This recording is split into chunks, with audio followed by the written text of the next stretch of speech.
ये 20 बातें जाने बिना घर की कंस्ट्रक्शन मत करवाना, क्योंकि आपके पैसे बर्बाद हो सकते हैं, घर की क्वालिटी खराब हो सकती है और कॉन्ट्रैक्टर और ठेकेदार कभी आपको ये 20 चीजें नहीं बताएंगे, क्योंकि उनका खर्चा इससे बढ़ेगा।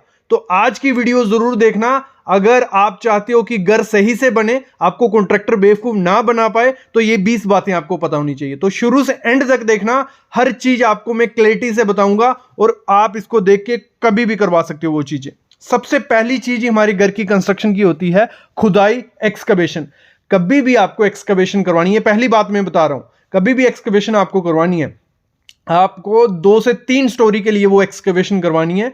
फुटिंग की डेप्थ प्रॉपर रखनी है, फुटिंग का साइज प्रॉपर रखना है। कॉन्ट्रैक्टर और ठेकेदार आपको बोलेंगे ऐसा नहीं ऐसा करो, लेकिन आपको क्या करना है, अपनी ड्राइंग बनानी है और प्रॉपर से पूरी फुटिंग आपकी होनी चाहिए, फिर ही वो कंस्ट्रक्शन करो। क्योंकि आप क्या करते हो, पहले फुटिंग बना देते हो एक घर के हिसाब से, फिर बाद में दूसरे स्टोरी डालते हो, तीसरी स्टोरी डालते हो और वो गिर जाता है। आपको हमेशा 2 से 3 स्टोरी के लिए प्लान करना है, उसी हिसाब से कंस्ट्रक्शन करवानी है। अगली चीज जो आपको करनी है वो करनी है, आपको जो फुटिंग की जाली होती है उसमें जो स्पेसिंग रखनी है स्टील बार के बीच की, वो आपको 6 इंच ही रखनी है, उससे ज्यादा या कम नहीं रखो। 6 इंच रखो और साथ ही साथ 12 mm का सरिया उसमें यूज करना है। और हमेशा याद रखना, जो आप स्टील बांधोगे प्रॉपर से उसको शेप देनी है, दोनों तरफ से यू बना होना चाहिए। और वो फुटिंग अगर आप प्रोवाइड करोगे, अच्छे से घर बनेगा। आपका ठेकेदार क्या करेगा, सीधा सीधा सरिया दे देगा, ना 6 इंच की स्पेसिंग देगा। तो वो चीज भी ध्यान रखनी है। और जब भी फुटिंग बनानी है, कभी भी ये बॉक्स टाइप नहीं बनानी है, उसको ट्रेपेजोइडल बनानी है। कॉन्ट्रैक्टर हमेशा बचते हैं कि ये ट्रेपेजोइडल नहीं बनाए, क्योंकि उनसे उनका टाइम ज्यादा लगता है।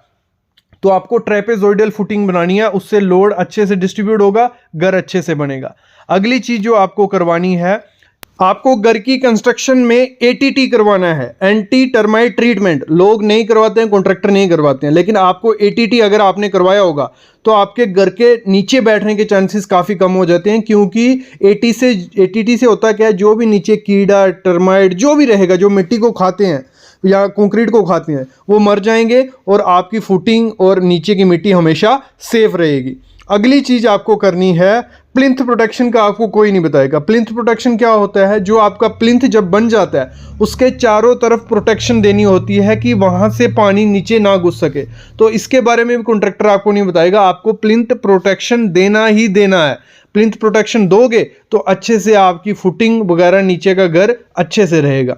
नेक्स्ट चीज आपको क्या करना है, जो कॉलम बार होते हैं, कॉलम बार का बहुत इंपॉर्टेंट ध्यान रखना है। मतलब स्ट्रक्चर इंजीनियर होता है जो हमें बताता है कि हमें कॉलम में क्या सरिया देना है, बीम में क्या सरिया देना है या स्लैब में क्या सरिया देना है, तो उससे ही आपको लेके कॉलम में सरिया स्टील डलवाना है। ये नहीं कि कॉन्ट्रैक्टर ने बोल दिया कि 12 mm का सरिया डालना है 12 mm का, तो मिनिमम 12 mm का सरिया ही डालना होता है। मतलब 4 नग 12 mm के आने ही आने चाहिए। कुछ लोग 10 का भी डाल देते हैं, वो गलती है। 12 mm का आना ही आना चाहिए। और इसमें कैसे सही से सरिया डालना है, ये फोटो से आपको आइडिया लग रहा होगा कि कितनी G+ की बिल्डिंग है, कितना सरिया डालना है G+2 की, तो इस हिसाब से आपको सरिया डालना ही डालना है। अगली चीज आपको ध्यान देनी है, जो प्लास्टर होता है, हम प्लास्टर करवाते हैं घर पे, तो उसमें रेशो होती है कि 1:4 का माल बनाओ, 1:5 का माल बनाओ। ये 1:4 क्या है, 1 में सीमेंट और 4 रेशो में सैंड। आपको हमेशा ध्यान देना है कि कॉन्ट्रैक्टर ये कर रहा है, वो नहीं तो 1:8 का माल बना के आपके प्लास्टर कर देगा, तो आपको क्या पता चलेगा। तो आपको हमेशा ध्यान रखना है कि आपका जो प्लास्टर रहेगा 1:5 से ज्यादा नहीं होना चाहिए। मतलब 1 में सीमेंट 5 में सैंड, ये चीज ध्यान रखना ही रखना। और सीलिंग में 1:4 का। वैसे ब्रिक वर्क में 1:4 का आपको जो 5 इंच की ब्रिक होगी उसमें करना है, और 1:5 आपको 9 इंच की दीवार में मोटार डालते टाइम ध्यान रखना। ये बहुत बड़ी मिस्टेक, ध्यान नहीं देते हो आप लोग और वो कर देते हैं। अगली चीज आपको करनी है, जो भी कंक्रीट आपके घर में होगा, फुटिंग का कंक्रीट हो गया या स्लैब का कंक्रीट हो गया या बीम का कंक्रीट हो गया, वो आपको M25 ही रखना है। 1:1:2 का माल, मतलब 1 में सीमेंट, 1 में सैंड और 2 में एग्रीगेट। M25 या M20 भी कर सकते हो, लेकिन उससे कम का नहीं करना है। तो ये चीज भी आपको ध्यान रखना है कि जो आपका कॉन्ट्रैक्टर है वो डाल रहा है नहीं डाल रहा है, यहीं पैसे बचते हैं और यहीं वो क्वालिटी से खिलवाड़ करते हैं थोड़े पैसे बचाने के चक्कर में। अगली चीज आपको देनी है, आपको कॉन्ट्रैक्टर बोलेगा कि प्लिंथ दे दिया तो लिंटल की क्या जरूरत नहीं, आपको प्लिंथ बीम देना है पहले नीचे। नीचे प्लिंथ बीम आ गया, उसके ऊपर कंक्रीट बैंड होता है। वो कहाँ होता है? जहां जहां हमारी खिड़कियों का बॉटम होता है ना नीचे, मतलब 4 फुट पे जहां से आपकी स्लैब होगी, टाइल पड़ेगी, वहां से 4 फुट पे कंक्रीट बैंड देना है आपको पूरे घर में, फिर लिंटल देना है 7 फुट पे, फिर स्लैब में जाके बीम देने हैं। तो उससे क्या होगा, आपका घर अर्थक्वेक प्रूफ हो जाएगा, गिरने के चांसेस बहुत कम हो जाते हैं, क्रैक के चांसेस बहुत कम हो जाते हैं।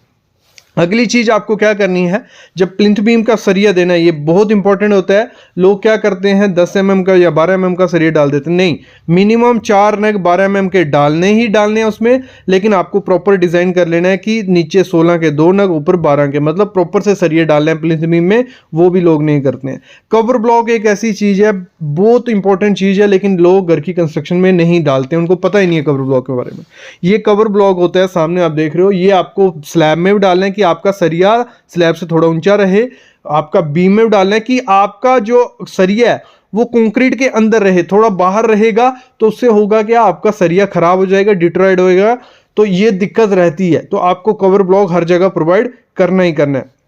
फिर मैं बात करता हूँ शटरिंग जब भी करवानी है आपको, कॉन्ट्रैक्टर को बोल देना है शटरिंग आप प्लेट से करो या प्लाई से करो, लेकिन वो लीक नहीं होनी चाहिए, उसमें गैप नहीं रहना चाहिए।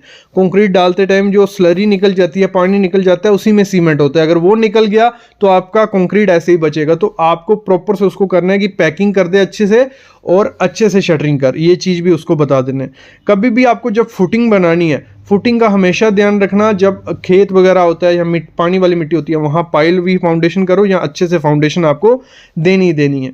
चिकन मैश पता है किसी को, जो हमारे घर में क्रैक्स आ जाते हैं कॉलम और मतलब जॉइंट्स में, तो वहाँ पे आपको जहाँ भी कंक्रीट और ब्रिक मिलती है तो वहाँ पे चिकन मैश लगाओ। चिकन मैश लगा के ही प्लास्टर करोगे तो आपके घर में क्रैक्स नहीं दिखेंगे। तो ये भी खर्चा कॉन्ट्रैक्टर बचा लेता है, चिकन मैश कभी यूज़ नहीं करता है, तो आपको ये चीज़ उसको मस्ट पहले करा देनी है। अगली मोस्ट इंपॉर्टेंट चीज होती है तराई, क्यूरिंग। क्यूरिंग कोई नहीं करता है कॉन्ट्रैक्टर, वो एक लेबर अपनी वेस्ट नहीं करेगा। तो आपको अगर क्यूरिंग नहीं करवाओगे, आपने M25 डाला है, M20 डाला है, उसकी स्ट्रेंथ कभी नहीं आएगी, आधी स्ट्रेंथ आती है। आधी स्ट्रेंथ आती है अगर तराई करोगे, क्यूरिंग करोगे किसी कंक्रीट की, तो स्ट्रेंथ अगर आपको डबल करनी हो तो क्यूरिंग बहुत इंपॉर्टेंट चीज होती है। 10 दिन तो क्यूरिंग करनी है हर एक जगह की।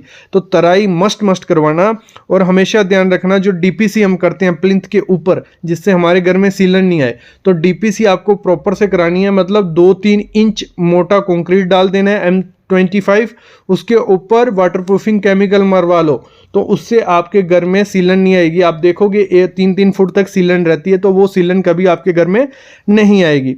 आपकी जो स्लैब रहेगी, हमेशा ध्यान रखना स्लैब की थिकनेस 5 से 6 इंच रखना, उससे कम रखोगे तो आपका छत वाइब्रेट करेगा, मतलब ज़्यादा रखोगे तो लोड आएगा घर पे। तो 6 इंच बहुत होती है, 6 इंच से ज़्यादा कम आपको स्लैब की वो नहीं देनी है।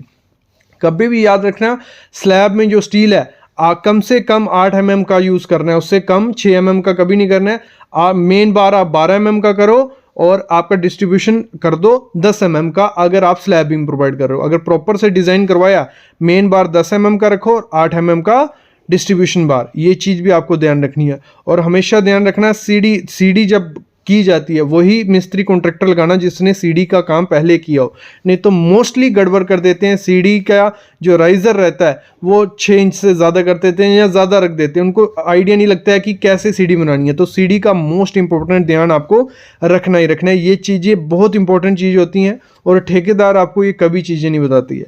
इस पर अगर पार्ट 2 चाहिए इस वीडियो पे तो मैं पार्ट 2 ले आऊँगा। अभी मैंने बेसिक हिंट आपको दे दिया है, लेकिन इसको अच्छे से आपको अगर सीखना है तो हमारे मतलब यूट्यूब पे जाना, जो भी टॉपिक मैंने बोला, अगर मैंने बोला कवर ब्लॉग लिख के आगे सिविल साइट विजिट लिखना, पूरी वीडियोस आ जाएंगी हमारी। हर एक टॉपिक पे 3-3 4-4 वीडियो है। एंटी टर्माइट ट्रीटमेंट आगे सिविल साइट विजिट लिखना, तो हमारी पूरी वीडियोस आ जाएंगी। तो ये चीज़ें होती हैं, ये चीज़ें आपको पता होनी चाहिए, तो कॉन्ट्रैक्टर आपसे अच्छे से काम करके देगा, नहीं तो दिक्कत रहेगी।